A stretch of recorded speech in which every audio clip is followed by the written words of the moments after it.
YCP Yagi అంటూ చూస్తున్నాం కదా. సో ఇక్కడ ఒక కీలకమైన విషయం మనం మాట్లాడాలి. సో ఆంధ్రప్రదేశ్ సంబంధించినటువంటి వార్తల నేపథ్యంలో వైసీపీపై చేసినటువంటి దాడి నేపథ్యం ఏదైతుందో, సో ఇప్పుడు వైసీపీ వాళ్ళు కంప్లీట్గా దాడి చేసినట్టుగా చాలా స్పష్టంగా అర్థమవుతుంది. సో దీనికి సంబంధించి ఒకసారి మనం సాక్షిలో కూడా చూద్దాం. రెండు సాక్షి, ఆంధ్రజ్యోతి రెండు చూస్తే మనకు రెండు విషయాలు కూడా అర్థమవుతాయి. రాధాకృష్ణ ఖబర్దార్, ఒళ్ళు దగ్గర పెట్టుకొని రాతలు రాయండి. ఏబిఎన్ ఆంధ్రజ్యోతి చెత్త పలుకుపై వైఎస్ఆర్సీపీ శ్రేణుల కన్నెర. హైదరాబాద్లోని ఏబిఎన్ కార్యాలయం ఎదుట శాంతితో నిరసన. మహిళలను కించపరిచిన రాధాకృష్ణ వ్యాఖ్యలపై నిరసనాగ్రహం. పలుచోట్ల ఆంధ్రజ్యోతి పత్రికల ప్రతుల దహనం. ఆ పోలీసులకు ఫిర్యాదు. రాధాకృష్ణది జర్నలిజం కాదు, ముమ్మాటికి బ్రోకరిజం అనే నినాదాలు. చెత్త రాతలపై బేషరతుగా క్షమాపణ చెప్పాలని డిమాండ్, లేదంటే ప్రజలు తనివి కొట్టే రోజులు వస్తాయని హెచ్చరిక అంటూ చూస్తారు. సో ఇందులో ఏమంటున్నారు, వైసీపీ యాగి చేసింది చెప్పేసి ఆంధ్రజ్యోతులు అంటున్నారు. హైదరాబాద్లోని ఏబిఎన్ కార్యాలయంపై దాడికి యత్నం. మహిళల్ని అవమానించారంటూ రచ్చ. ధర్నా పేరుతో వచ్చిన వైసీపీ నేతలు కార్యాలయంలోకి దూసుకెళ్లేటువంటి యత్నం. అడ్డుకున్న పోలీసులతో చేసి హడావుడి. తిరుపతిలో రెచ్చిపోయిన వైసీపీ నేతలు. భేటీ ముసుగులో కార్యకర్తల తరలింపు. ఆంధ్రజ్యోతి ప్రతులు ఎండి ఫోటో దహనం అంటూ చూస్తా ఉన్నాం. సో ఇక ఆంధ్రప్రదేశ్ రాజకీయాల గురించి మనం ఎంత తక్కువ మాట్లాడుకుంటే అంత మంచిది. సో అక్కడ రాజకీయాలు, రాజకీయ పార్టీలు, రాజకీయ నాయకులు, అదేవిధంగా ఇటు పరస్పరం మీరు గమనించండి ఎంత దారుణంగా ఉంటుందంటే, టీడీపీకి కొన్ని పత్రికలు ఉంటాయి, వైఎస్ఆర్సీపీకి కొన్ని పత్రికలు ఉంటాయి. సో పత్రికలు ఈ ఏవైతే ఉన్నాయో జర్నలిజం చేయవు. ఇప్పుడు ఈ ఏబిఎన్ ఆంధ్రజ్యోతి ఉంది, జర్నలిజం చేసే పత్రిక కాదు. కేవలం చంద్రబాబు నాయుడి బాంచన్గిరి, చెంచాగిరి చేసే పత్రిక ఏబిఎన్ ఆంధ్రజ్యోతి. వైఎస్ జగన్ యొక్క చెంచాగిరి చేసే పత్రిక సాక్షి. సో ఇప్పుడు వైఎస్ జగన్ అధికారం లేడు కాబట్టి ఏబిఎన్ ఆంధ్రజ్యోతి ఆర్కే ఎవరైతున్నారో రెచ్చిపోతున్నాడు. సో అందుకే వైసీపీ తన యొక్క నిరసన తెలియజేస్తూ ఉంది. ఇవన్నీ జరుగుతూ ఉంటాయి. అంటే మీరు జర్నలిజం చేయండి, ప్రభుత్వాన్ని తప్పులను ఎత్తి చూపాలి, ప్రభుత్వం చేస్తున్నటువంటి ఏవైతే తప్పులు ఉన్నాయో, పాలసీ లోపాలు అవుతున్నాయో అవన్నీ ఎత్తి చూపాలి. కానీ టార్గెటెడ్గా జరుగుతూ ఉంటాయి. ఇది ఆంధ్రప్రదేశ్లో తుచ్చమైనటువంటి రాజకీయాలు ఉన్నాయి. తుచ్చమైనటువంటి రాజకీయాలు, మామూలు రాజకీయాలు కాదు, తుచ్చమైన రాజకీయాలు ఉన్నాయి. ఇది చాలా చాలా దారుణమైనటువంటి విషయంగా మనం పరిగణించాలి. ఎందుకంటే అసలు అక్కడ చాలా దారుణంగా అంటే చంద్రబాబు నాయుడు, వైఎస్ జగన్, మధ్యలో పవన్ కళ్యాణ్, ఈ వ్యక్తుల చుట్టే తిరుగుతుంటాయి. కమ్మ, కాపు, రెడ్డి, ఈ వ్యక్తుల చుట్టే, ఈ కులాల చుట్టే తిరుగుతూ ఉంటాయి. అక్కడ మతాలు పనిచేయవు, ఇంకేవి పనిచేయవు. ఇవన్నీ కూడా మనందరం కూడా గమనించాలి. ఎంత దుర్మార్గంగా అంటే అంత దుర్మార్గం. ఇప్పుడు తెలంగాణలో ఉందండి. సో ఎంత కాంగ్రెస్ రేవంత్ రెడ్డి ఉన్నా, ఎంత ఏది మన ఇది ఉన్నప్పటికి కూడా, ఎవరు కేసీఆర్ ఉన్నప్పటికి కూడా, ఇవన్నీ చూసినట్లయితే, మనం గమనించినట్లయితే ఇక్కడ ప్రధాన విషయం ఏంటంటే, ఇక్కడ పార్టీల పరంగా రాజకీయాలు ఉన్నప్పటికీ కూడా ఒక పౌర సమాజం ఉంటుంది. ఎవరిపైన ఎలాంటి దాడి జరిగినా పౌర సమాజం ఖండిస్తూ ఉంటుంది. సో పౌర సమాజం స్ట్రాంగ్గా ఉంటుంది. పత్రికలు కూడా కొంత న్యూట్రల్గా పనిచేస్తుంటాయి. కానీ ఆంధ్రప్రదేశ్కి వచ్చినట్లయితే అసలు నీచమైన రాజకీయాలు. అసలు చంద్రబాబు నాయుడు భార్యని వైఎస్ జగన్ సంబంధించినటువంటి అంశాలు తిడతారు, వైఎస్ జగన్ సంబంధించిన భార్యని చంద్రబాబు సంబంధించినటువంటి అంశాలు అందరూ తిడుతూ ఉంటారు.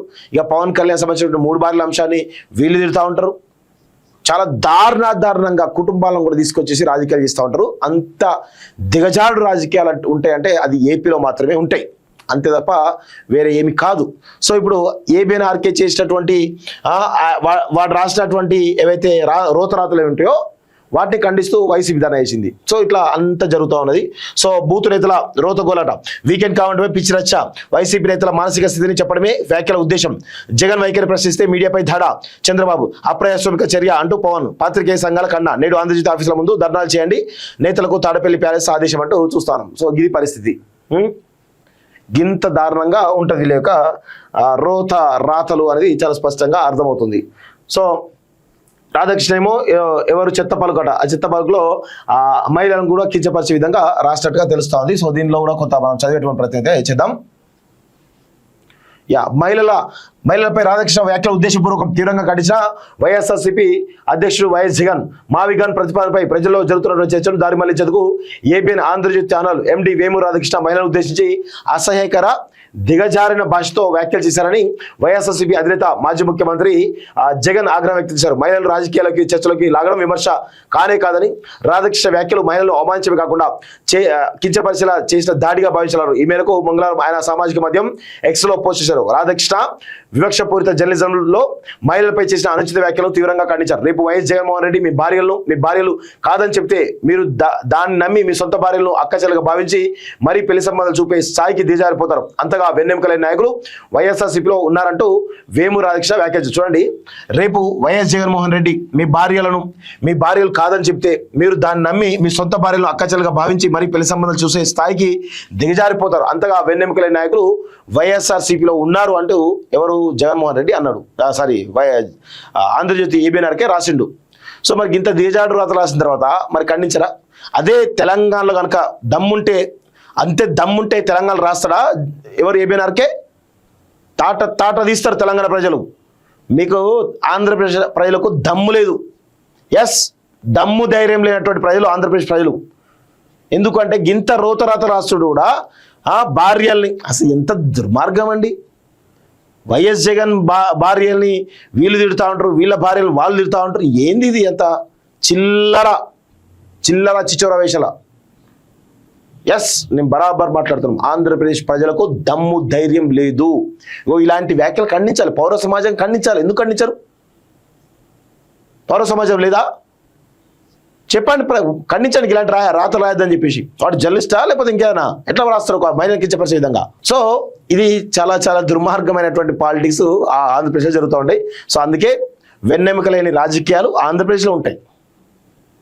వెన్నెముకలేని రాజకీయాలు ఆంధ్రప్రదేశ్లో ఉంటాయి. ఎంత దుర్మార్గంగా ఉంటాయి.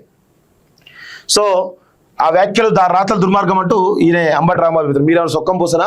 మీరు కూడా అదే పరిస్థితి. మీరు అధికారంలో ఉన్నప్పుడు చంద్రబాబు నాయుడు కించపరచలేదు కదా, ఇంత దుర్మార్గం కనబడుతూ ఉంటుంది.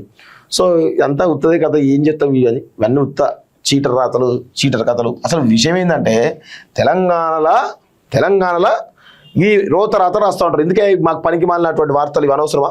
తెలంగాణలో మీ వైసీపీ సంబంధించిన విషయాలు, మీ టీడీపీ సంబంధించిన విషయాలు మాకు అవసరమా? ప్రధానమైనటువంటి హెడ్డింగ్లు రాశారు. దేనికి? ఇట్లా ఉంటుంది వీళ్ళ యొక్క పరిస్థితి.